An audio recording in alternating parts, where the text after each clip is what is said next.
तो मानसून की दस्तक तो हो चुकी है, लेकिन यहाँ पर सतर्क रहने की जरूरत है, क्योंकि मानसून सुखद के साथ साथ अब आफत भी बनती जा रही है। तो ऐसे में अब बढ़ते हैं अगली खबर की ओर। अयोध्या में राम मंदिर चढ़ावा चोरी मामले की जांच अब और तेज हो गई है। सूत्रों के मुताबिक ट्रस्ट चंपत राय और अनिल मिश्रा से स्पष्टीकरण मांग सकता है। वहीं एसआईटी ने ऑडिट से जुड़े दस्तावेज अपने कब्जे में लेकर जांच का दायरा बढ़ा दिया है। जांच अब जमीन खरीद से जुड़े मामलों तक पहुंच चुकी है। मुख्यमंत्री योगी आदित्यनाथ के निर्देश पर एसआईटी दूसरे चरण की जांच में जुटी है। 6 जुलाई को प्रस्तावित ट्रस्ट बैठक पर भी सभी की निगाहें टिकी हुई है। और 6 जुलाई की बैठक इसलिए भी अहम हो जाती है पद्मा, क्योंकि डॉक्टर अनिल मिश्रा और चंपत राय, जिन्होंने नैतिकता को आधार बनाते हुए अपने पद से इस्तीफा दे दिया था, अब इस बैठक में उनके इस्तीफे पर भी मंथन होगा और एक फाइनल रिजल्ट भी निकल करके सामने आएगा। वहीं बता दें, इस पूरे मामले की जांच भी लगातार जारी है। जमीन खरीद की भी पूरी जांच होगी। बिल्कुल अमित, और सूत्रों के मुताबिक यहाँ ट्रस्ट से जुड़े कुछ लोगों से स्पष्टीकरण भी मांगा जा सकता है। एसआईटी ने ऑडिट से जुड़े दस्तावेज अपने कब्जे में लेकर जांच का दायरा बढ़ा दिया है। बिल्कुल, और कारण बताओ नोटिस की भी तैयारी है। राम मंदिर जांच में बड़ा एक्शन देखने को मिल रहा है। ट्रस्ट कारण बताओ नोटिस भी भेज सकता है।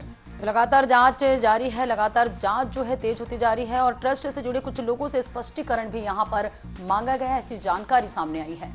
जी,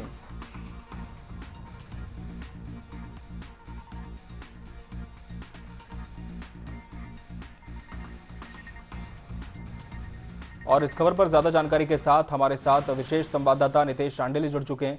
नितेश, जिस तरह से इस पूरे मामले की जांच तो लगातार हो ही रही है, लेकिन अब जो 3 दिन बाद एक बैठक हो रही है उस पर भी सबकी नजर है। जानना चाहेंगे आपसे किस तरह से ये पूरी बैठक निर्धारित की गई है, कौन कौन इसमें शामिल होगा और क्या अहम बिंदु इस बैठक के होंगे। देखिए, बिल्कुल बता दें कि अयोध्या के जिस तरीके से प्रकरण लगातार संवेदनशील दिशा की तरफ से आगे बढ़ता हुआ जा रहा है, वहीं मुख्यमंत्री योगी आदित्यनाथ भी लगातार इस पूरे प्रकरण पर नजर बनाए हुए हैं। और जिसकी तस्वीर साफ तौर पर यह देखी जा सकती है कि जब पहले एसआईटी गठित हुई थी, एसआईटी की सिफारिश पर मुकदमा दर्ज हुआ था, जांच में तेजी लाई गई थी। उसके बाद अब एसआईटी को और 15 दिन का समय दिया गया और इस 15 दिन का समय देने के बाद एसआईटी की टीम दोबारा फिर आज अयोध्या पहुंची है और अयोध्या में वो तमाम विषयों से जुड़े जो दस्तावेज हैं उनको अपने कब्जे में लेगी, तमाम लोगों से पूछताछ करेगी। जो जानकारी मिली है कि अब लिखित बयान देना होगा। जी हाँ, ये बड़ी बात है कि जो ट्रस्ट के पदाधिकारी हैं उनको अपना लिखित बयान भी देना होगा और इसके क्रम में एसआईटी सो कॉज नोटिस यानी कि स्पष्टीकरण भी जारी कर सकती है। एक इसमें अहम नाम और जुड़ा है, जो ट्रस्ट के विशेष आमंत्रित सदस्य थे गोपाल, उनके नाम की भी चर्चा खूब तेजी से उठी है कि एसआईटी उनसे भी पूछताछ कर सकती है। और इस पूरे प्रकरण के साथ साथ जो सबसे बड़ी बात सामने निकल कर आ रही वो ये निकल कर आ रही कि इस पूरे प्रकरण में एसआईटी की जांच जब हो रही थी तो एसआईटी से आम आदमी पार्टी के सांसद ने समय मांगा था। उनका साफ तौर पर कहना था कि यहां पर जमीन की खरीद फरोख्त हुई है उसमें भी कुछ ना कुछ धांधली। तो इन आरोपों को एसआईटी ने प्रार्थना पत्र प्राप्त किया था। संभवतः सूत्रों का दावा यह भी है कि अब उससे भी जुड़े मुद्दे पर इस पूरे प्रकरण में जांच की जाएगी, वित्तीय लेन देन की जांच की जाएगी और एक एक व्यक्ति से संभवतः पृथक से बैठकर बात की जाएगी। हालांकि एसआईटी की नजर इस बिंदु पर भी रहेगी कि अयोध्या में ट्रस्ट की जो 6 जुलाई की बैठक है, जिसमें चंपत राय, अनिल मिश्रा और तमाम सदस्यों के शामिल होने की संभावना है, उस पर भी कहीं ना कहीं नजर बनी रहेगी। हालांकि यह अभी स्पष्ट नहीं हो पा रहा है कि यह बैठक संपन्न हो पाएगी या नहीं हो पाएगी, क्योंकि जिस तरीके से अयोध्या का मामला परत दर परत हर एक मामला खुलता जा रहा है, ये कहीं ना कहीं मामला जितना गंभीर दिख रहा था उससे कहीं ज्यादा गंभीर होता हुआ दिखाई पड़ रहा है। सीएम योगी आदित्यनाथ के बयानों की अगर बात करें तो सीएम योगी आदित्यनाथ ने साफ तौर पर बयान दिया है। उनको साफ तौर पर कहना है कि इस पूरे मामले की एक एक परत खोली जाएगी और इसी की नजीर ये है कि एसआईटी को अतिरिक्त समय दिया गया है ताकि किसी भी बिंदु को छोड़ा न जाए। अगर गलती है तो निश्चित बात है सजा मिलेगी, क्योंकि अयोध्या राम मंदिर का मुद्दा सिर्फ और सिर्फ चंदा चोरी का मुद्दा नहीं रह गया है, बल्कि ये बहुत बड़ा एक मुद्दा बन चुका है और खासकर करोड़ों सनातनियों की आस्था से जुड़ा एक अहम मुद्दा है। और बीजेपी की अगर बात करें तो बीजेपी हिंदुत्व की जिस तरीके से राजनीति करती है और सीएम योगी आदित्यनाथ का चेहरा जिस तरीके से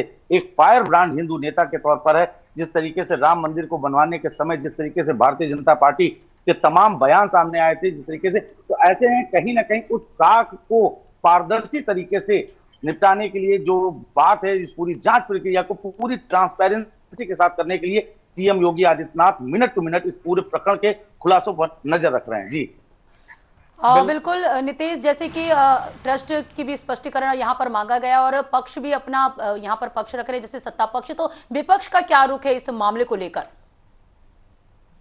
देखिए पद्मा, विपक्ष की जो बात है वो कहीं ना कहीं जिस तरीके से विपक्ष लगातार इस मुद्दे को दावा कर रहा था, तमाम आरोप लगा रहा था, तो कहीं ना कहीं थोड़ा चाहिए कि प्रकरण की जांच होती है तो संभवतः उसमें तमाम ऐसी चीजें हैं जो शामिल की जाती है, पड़ता है, थोड़ा सा समय लग सकता है, जिसके चलते ये देखना जरूरी हो जाता है कि जिस तरीके से विपक्ष अखिलेश यादव लगातार सवाल उठा रहा है। अखिलेश यादव ने आज भी सोशल मीडिया पर साफ तौर पर लिखा है कि जो छोटी छोटी शाख है उनको फंसाया जा रहा है, तो कहीं ना कहीं विपक्ष लगातार इस मुद्दे को हवा दे रहा है। लेकिन ये संभावना जताई जा रही है कि जिस तरीके से एसआईटी की जांच और पुलिस की जांच आगे बढ़ रही है, उससे ये संभावना जरूर जताई जा रही है कि जल्द ही इस पूरे मामले की परत खुल सकती है। जी बिल्कुल नितेश, और जिस तरह से एसआईटी का लगातार पूछताछ का दौर भी जारी है, चंपत राय से भी पूछताछ हुई, लेकिन खबर है कि टिन्नू यादव पर भी काफी आरोप लगाए गए हैं, तो इसे लेकर क्या जानकारी सामने आ रही है?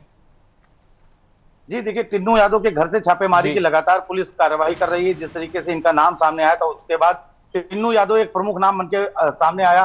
पुलिस लगातार इस पूरे प्रकरण पर नजर बनाए हुए है और टिन्नू यादव की संलिप्तता कहीं ना कहीं ज्यादा निकल कर आ रही है। इसके साथ ही अनुकल्प मिश्रा और तमाम जो आरोपी थे उनके ऊपर पुलिस का शिकंजा जैसे जैसे कसता जा रहा है, कहीं ना कहीं रिकवरी भी सामने आ रही। तो ये बात तो कहीं ना कहीं पुष्ट हो जा रही है कि इस पूरे मामले पे जो आरोप विपक्ष के थे वो आरोप विपक्ष के पूरी तरीके से सही पाए गए थे। बहुत ही अंदर तरीके से सूत्र बाहर आए थे। हालांकि चंपत राय की भी अगर बात करें, तमाम एजेंसी में बात करते हुए और आपस में बात करते हुए चंपत राय ने यह भी कहा कि हम यहां से कलंक लेकर कोई नहीं जाएंगे। और जिस तरीके से उन्होंने उन लोगों पर विश्वास किया, उनका कहना है आपसी बातचीत, जो सूत्रों का दावा है कि आपस में जो गॉसिप्स होती है, जो बातें होती हैं, उनके तहत ये दावा किया गया कि चंपत राय ने ये कहा कि जो इन पर उन्होंने भरोसा किया था वो उस भरोसे का कहीं ना कहीं कत्ल हुआ है। लेकिन अब बात यह है कि जब पूरा प्रकरण खुला, चंपत राय ने यह भी दावा किया इस पूरे प्रकरण को लेकर वो एफआईआर दर्ज करवाने गए थे, वहां पर रोका गया था। तो इसमें कभी कई और नाम भी सामने निकल कर आ सकते हैं। हालांकि अयोध्या के साधु संतों की अगर बात करें तो तमाम साधु संत इससे नाराज हैं क्योंकि अयोध्या का मुद्दा जिस तरीके से उठा। लेकिन एक इस पूरे प्रकरण में और बहुत बड़ा ट्विस्ट देखा जा रहा है कि अग्रवाल महासभा जो है वो पूरी तरीके से चंपत राय के समर्थन में आ गई है और उनका साफ तौर पर कहना है कि चंपत राय को फंसाने की तैयारी की जा रही। हालांकि प्रकरण फंसाने है इसका नहीं है, बात इस बात के स्पष्ट होने का है कि वास्तव में करोड़ों आस्था का अगर कहीं ना कहीं चोरी हुई है तो उस चोरी का खुलासा होगा। इस खुलासे में जो लोग आरोपी हैं, अगर उनके ऊपर आरोप सच पाए जाए तो उनके ऊपर एक बड़ी कार्रवाई होनी चाहिए। ये कहीं ना कहीं लोगों की और आम जनमानस की भावना की एक बड़ी मांग सामने है। जी बिल्कुल नितेश, और हम कह सकते हैं कि अब सबकी नजरें 6 तारीख को होने वाली अहम बैठक पर है, जिसके बाद देखना होगा कि इस पूरे प्रकरण में क्या अहम मोड़ सामने आता है। बहुत बहुत धन्यवाद आपका हमसे इस पूरी खबर पर जुड़कर तमाम जानकारी साझा करने के लिए।